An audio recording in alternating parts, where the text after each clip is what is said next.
Good morning, children. Welcome back to your English lecture. Today, let us complete with the question answers of Unit 3, two stories about flying. We have completed with the explanation part of both the parts of it, the black aeroplane as well as the first flight.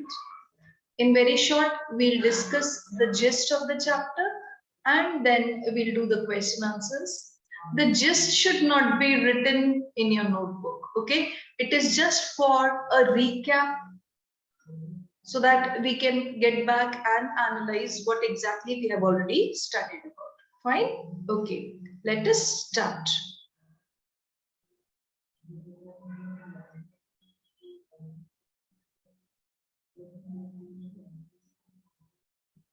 Yes, two stories about flying. We already discussed the chapter.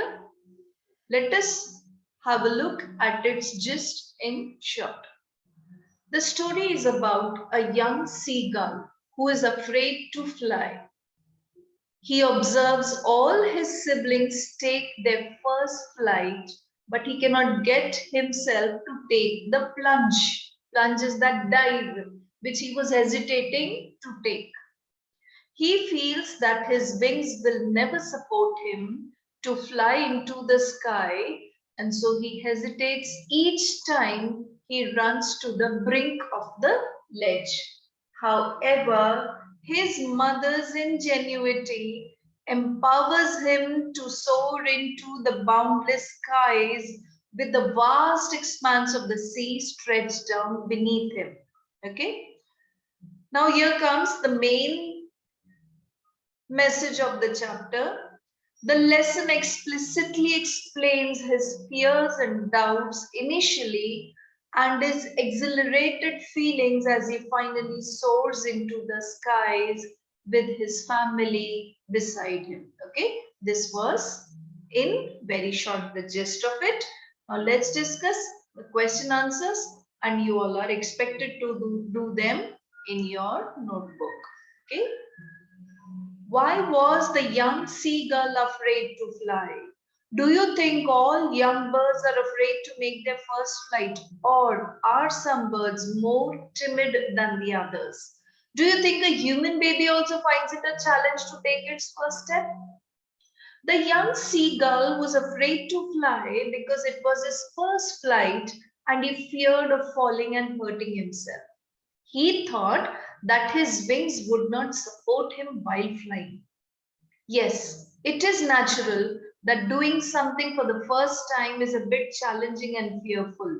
All birds must be afraid to make their first flight. Similarly, the human baby is also afraid of taking the first step and finds it challenging when he learns to crawl or stand up without support. Only after repeated trials and some falls he learns to take his first step. Okay. The next question. The sight of the food maddened him. What does this suggest? What compelled the young seagull to finally fly? The young seagull was very hungry and yearned for food. It was this hunger that ultimately compelled it to fly. Its hunger intensified when it saw its mother tearing at a piece of fish that lay at her feet. He got maddened at that tempting sight. It cried to her, begging her to get some food. When its mother came towards it with food in her beak, it screamed with joy and anticipation. However, she stopped midway.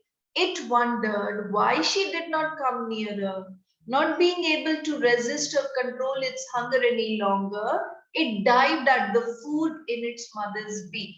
At that moment, his hunger overpowered his fear of the great expanse of sea beneath the cliff. Finally, this plunge was followed by the natural reaction of its body, and that natural reaction was it started flapping its wings, and with the flapping of its wings, it soared high and then finally learned to fly. Okay, the next question. They were beckoning to him, calling shrilly. Why did the seagull's father and mother threaten him and cajole him to fly? Okay, initially they were threatening him. Why were they doing so? Seagull's parents had tried everything, but he was reluctant to fly due to fear of falling down. He looked at his brothers and sister, but would not make any efforts. They even taunted him for his cowardice and even threatened that they would leave him starving at the ledge unless he tried to fly. That is why the whole family had left him alone and cajoled him to come, but every effort went in vain. Okay, children, as in from each chapter, there could be many questions. But right now, we are concentrating on the questions which are given at the back. When it comes to doing the extra questions for revision, we'll be doing many more later. Okay. Now, let's proceed to the summary of the next part, that is the black aeroplane. The Black Aeroplane chapter is about a pilot who is flying an old Dakota airplane and is happy to be able to be home with his family in time for breakfast. He is flying from Paris to London, but suddenly he sees some huge black storm clouds that look like black mountains in front of him. He does not have enough fuel to go around the clouds. He takes the risk and flies right into it.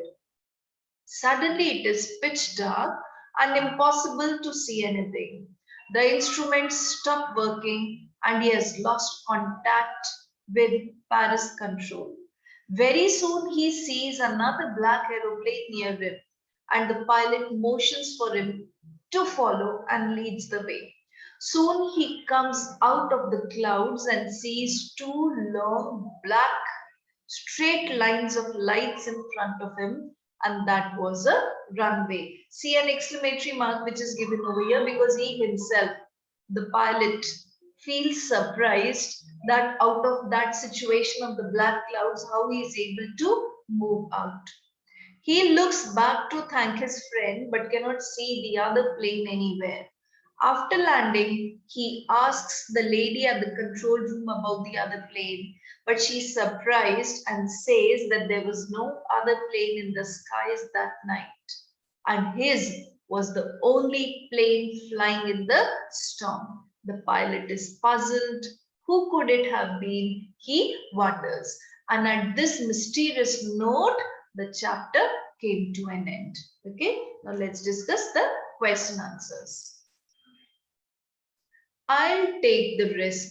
What is the risk and why does the narrator take it?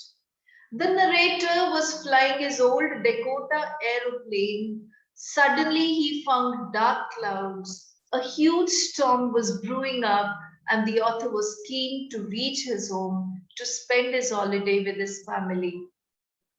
So he decided to fly through the storm as he didn't want to miss the chance to meet his family at breakfast. Thus, he took the risk even when the visibility was almost zero in the storm. Okay, the next question. Describe the narrator's experience as he flew the aeroplane into the storm. As the pilot entered the storm, his plane started jumping and twisting. He couldn't see anything outside the plane as it was pitch dark outside. It was black outside. When he looked at the compass and the other instruments, they had stopped to function due to the storm. It was a terrible and fearsome experience for him. The fuel tank was almost empty as he couldn't fly more than 10 minutes. Then he saw another black aeroplane by his side and the pilot of the plane signaled him to follow. It was a surprise for the narrator as the other black plane was having no light at all. He followed him without any choice and landed safely on the runway. Okay, so when he started following him, it was because of his following that black aeroplane only that he was able to move himself out of that storm. Next question. Why does the narrator say I landed and I was not sorry to walk away from the old Dakota? What was the reason for that? Okay. When the narrator landed safely, he wanted to express his gratitude to the pilot of the black aeroplane. He had, after all, rescued him out of that fierce storm and had saved his life. The control room was at some distance and he had to go there walking in order to inquire about the pilot whom he wished to thank. But keeping in mind the importance of that pilot in his life, he did not feel sorry to walk away from the old Dakota. He says this because if you remember initially, he was very excited to go back home. He wanted to have a nice breakfast with the family. But now, much more important than having breakfast with his family was expression of the gratitude towards the pilot of that black airplane. That is why he says that he didn't feel sorry to walk away from his old Dakota. Okay. Next question. What made the woman in the control center look at the narrator strangely? The woman in the control center looked at the narrator strangely because the narrator asked him about the black aeroplane and she saw no one except the narrators in the sky during the storm that night. Even the radar showed only the narrator's plane that night in the sky. Okay? Last question. Who do you think helped the narrator to reach safely? Discuss this among yourselves. It is very difficult to say about the unknown pilot who helped the narrator. But probably, like we are assuming, because we are giving reasons for an answer, it was the narrator himself and it was his willpower that helped him to overcome the fear in the storm, as no other plane was seen in the radar except the narrator's own Dakota plane. In that fearsome situation, he might have been hallucinating even. He himself was a good pilot and brave enough to help himself and land safely. Okay, so we are giving various reasons that what might have taken place because of which he was able to come out at the runway. Okay, so children, both the parts, question answers have been discussed and only these many right now will be doing in your first copy. Okay, now tomorrow onwards we shall be starting with some of the topics of the writing section. We have formal letters in our syllabus, children. Formal letters, there are 4 types which have been prescribed for the 10th class board syllabus. Okay. Those 4 letters are formal letters. First is letter to the editor. Second is inquiry letter. Third is complaint letter. Fourth is placing orders. Okay. Letter to the editor, inquiry letter, then complaint letter, then placing order. So we'll discuss 4 of them one by one, and after the explanation of each kind of letter, you'll be given one question which you'll be doing in your second copy. So basically, other than the format which is discussed, other than the sample letter which is discussed, one question which you'll be doing. Okay, so all the things have to be done in your second copy. Literature part you all are doing in your first copy. In your second copy, you may have written those 22 or 23, I think, poetic devices which we did. And after those poetic devices, now in the writing section, the letters, their format, sample letter, and one example for practice. These 3 things have to be done in your second copy. So tomorrow onwards, we shall start with our letters. Okay, till then, you complete this much work in your first notebook. Okay, children, goodbye. Take care of yourself.